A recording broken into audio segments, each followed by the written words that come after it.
بسم اللہ الرحمن الرحیم۔ السلام علیکم ورحمۃ اللہ وبرکاتہ۔ شب قدر میں دعا مانگنے کا بہترین طریقہ دعا جلد پوری ہو جائے اور دعا جلد قبول ہو جائے انشاءاللہ۔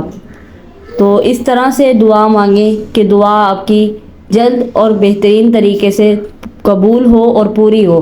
حضرت زکریا علیہ السلام کا واقعہ سب کو معلوم ہے کہ انہیں بیٹا مانگنے کی ضرورت پیش آئی تو اللہ تعالیٰ سے بیٹا مانگا۔ کس طرح مانگا؟ حضرت زکریا علیہ السلام نے بیٹا اس ڈھنگ سے مانگا کہ رحمت خداوندی جوش میں آئی۔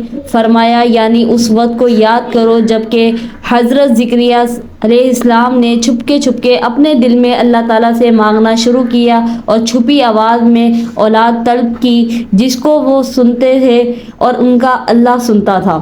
کسی دوسرے کو اس کی خبر نہیں تھی۔ معلوم ہوا کہ مانگنے کا پہلا ادب تو یہ ہے کہ آدمی چھپ کر آہستہ آہستہ آواز میں اللہ سے دعا مانگے اور جو کچھ اپنے رب سے مانگ رہے ہیں اس کا ذکر کسی سے مت کریں۔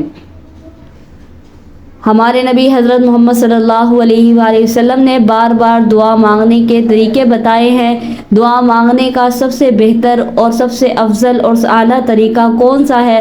سب سے پہلے بسم اللہ الرحمن الرحیم پڑھ کر دعا مانگنا شروع کریں۔ دعا مانگیں لیکن اپنے رب کائنات کی رحمتوں کا اور اس کے فضل، اس کی رحمت اور اس کی دانائی کا شکریہ ادا نہیں کیا تو پھر دعا مانگنا تو نہ ہوا۔ سب سے پہلے اپنے رب کی وحدانیت کا ذکر کریں۔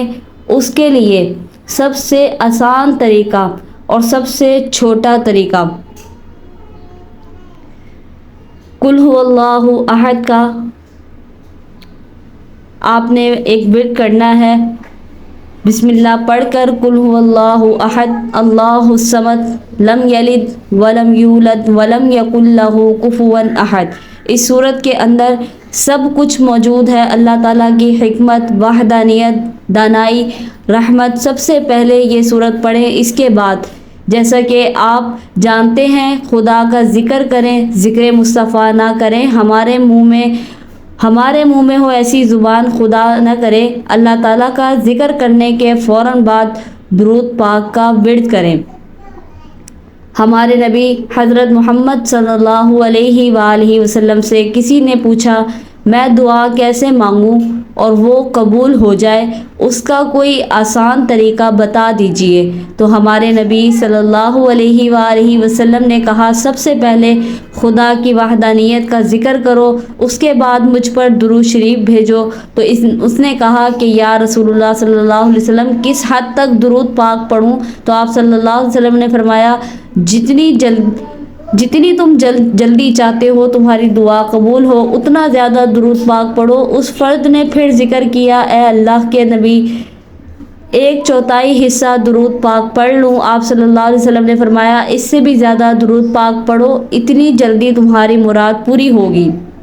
تو اس شخص نے پھر کہا اے اللہ کے نبی صلی اللہ علیہ وسلم آدھا کر لوں، مطلب آدھی درود شریف پڑھ لوں اور آدھی میں اپنی دعا مانگ لوں؟ تو آپ صلی اللہ علیہ وسلم نے فرمایا اس سے بھی زیادہ۔ اس نے کہا اے اللہ کے نبی صلی اللہ علیہ وآلہ وسلم پھر ایسا کر لوں کہ ایک حصہ اپنے لیے رکھ لوں دعا کے لیے اور 3 حصے میں درود شریف پڑھ لوں؟ تو آپ صلی اللہ علیہ وآلہ وسلم نے فرمایا اس سے بھی زیادہ۔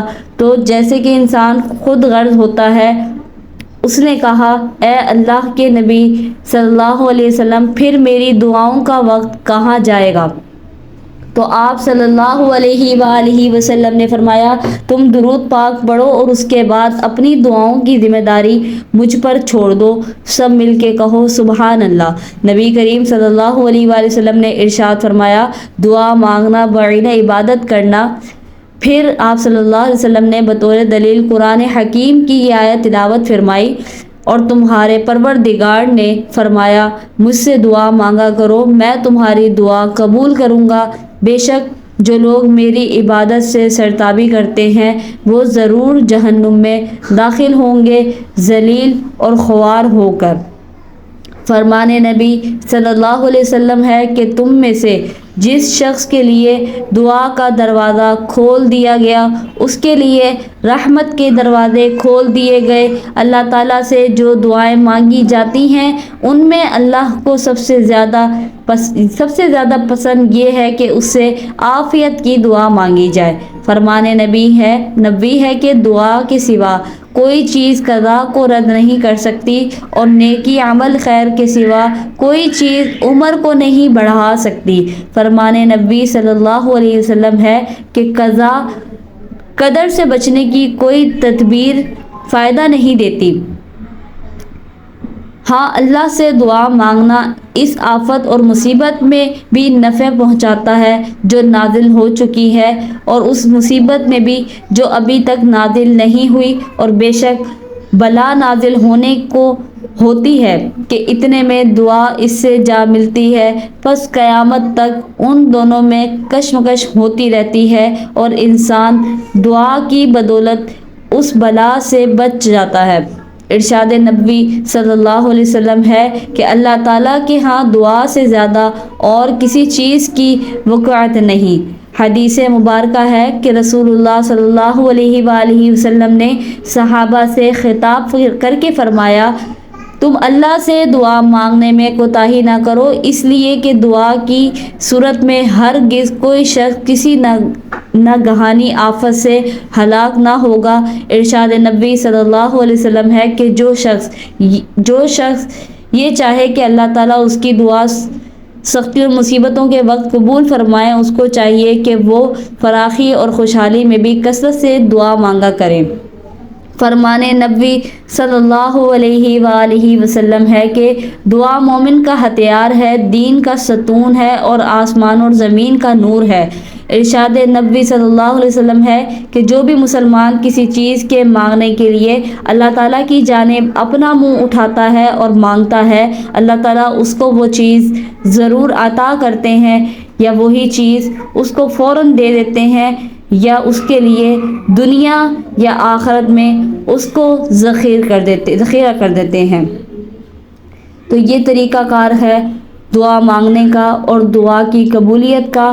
آپ اس طرح سے دعا مانگیں اللہ تعالیٰ سے تو آپ کی دعا رد بھی نہیں ہوگی اور آپ کی دعا انشاءاللہ قبول ہوگی۔ اور اس میں مین چیز جو تھی وہ یہ تھی کہ جب بھی آپ دعا کریں تو دعا کا حصہ آپ کا کم ہو اور ہمارے نبی پاک صلی اللہ علیہ وآلہ وسلم پر درود شریف کی کثرت زیادہ سے زیادہ ہو، کیونکہ ہماری دعاؤں کی ذمہ داری ہمارے اللہ پاک کے نبی پاک صلی اللہ علیہ وآلہ وسلم نے خود اٹھائی ہے۔ تو جس چیز کی ذمہ داری ہمارے نبی پاک نے اٹھائی ہو، لے لی ہو، اس چیز کی ہم فکر کیسے کر سکتے ہیں؟ اس ماہ رمضان کے مہینے میں ان تاخیراتوں میں اپنے رب کو راضی کر لیجئے۔ اس 27ویں رات میں اپنے رب کو راضی کر لیں، ان 29ویں رات اس رمضان کی ان آخری تاخیراتوں میں اپنے رب کو راضی کر لیں اور ان دعاؤں کو اس طرح سے کریں کہ اللہ پاک ہم سے راضی ہو جائے۔ ویڈیو اگر اچھی لگی ہو تو اس ویڈیو کو ایک لائک کریں اور ایسی ہی ویڈیوز کے لیے ہمارے چینل کو سبسکرائب کر کے بیل نوٹیفیکیشن کو آل پر کر لیں۔ شکریہ مجھے سننے کا۔ اللہ حافظ۔